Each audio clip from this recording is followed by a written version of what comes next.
ముఖ్య అతిథిగా వచ్చిన రాష్ట్ర జాతీయ ఎస్సీ కమిషన్ సభ్యులు గౌరవ జగన్ రామకృష్ణ గారికి, అదేవిధంగా రాష్ట్ర అధ్యక్షుడు కొల్ల శ్రీనివాస్ గారికి, వర్కింగ్ ప్రెసిడెంట్ వెంకటపల్లి అరుణ్ కుమార్ గారికి, జిల్లా అధ్యక్షుడు మంచిరాజు శ్రీకాంత్ గారికి, అదేవిధంగా మిత్రులందరూ బీజేపీ మిత్రులందరికీ స్వాగతం సుస్వాగతం.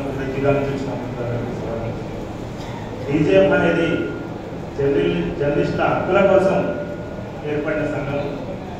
అప్లికేషన్తో సంబంధం లేకుండా, సంఘాలతో పెద్ద మీడియాలు చిన్న మీడియాల వివక్షత లేకుండా జర్నలిస్టులందరికీ న్యాయం జరగాలనే మంచి ఉద్దేశంతో ఈ సంఘాన్ని స్థాపించడం జరిగింది. వృత్తిలో వారికి వివిధ వర్గాల నుంచి ఏర్పడే దాడుల నుంచి కానీ, కేసుల నుంచి కానీ రక్షణ ఉండాలనే ప్రధాన లక్ష్యంతో బీజేపీని 4 ఏళ్ల క్రితం వివిధ అధ్యయనాల ద్వారా స్థాపించడం జరిగింది.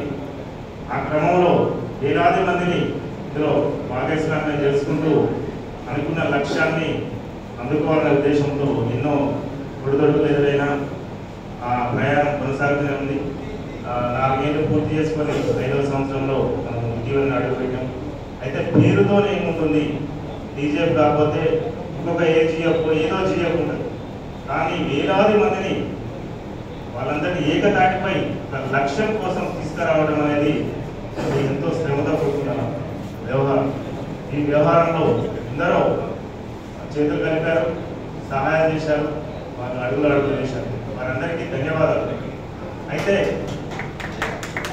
కొంత స్వార్థపరులు, అవినీతి పరులు, లేకపోతే ఇంకొక వ్యక్తులు సంఘంలో వచ్చి విచ్ఛిన్నం చేయాలని దాదాపు 7-8 కుట్రలు చేసిన సంఘం నిలబడింది.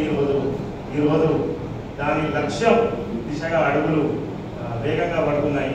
త్వరలోనే రాష్ట్ర గుర్తింపు సంఘంగా మన బీజేపీ వర్కింగ్ జర్నలిస్టుల సంఘం మనది నిలబడబోతుందని, ఆ బాధ్యతని నెరవేర్చి దాకా మన లక్ష్యం నెరవేరదని, దానికోసం ఎన్ని ఒడిదొడుకులైనా ఇలాంటి అనామకుల ప్రసంగాన్ని మనం పట్టించుకోవాల్సిన అవసరం లేదు. దానికి తర్వాత అతిథి ఉన్నారు కాబట్టి మన లక్ష్యం ఏంటంటే ఎవరు ఎన్ని అడ్డంకులు సృష్టించినా జర్నలిస్టుల పక్షాన ఉండటమే మన లక్ష్యం.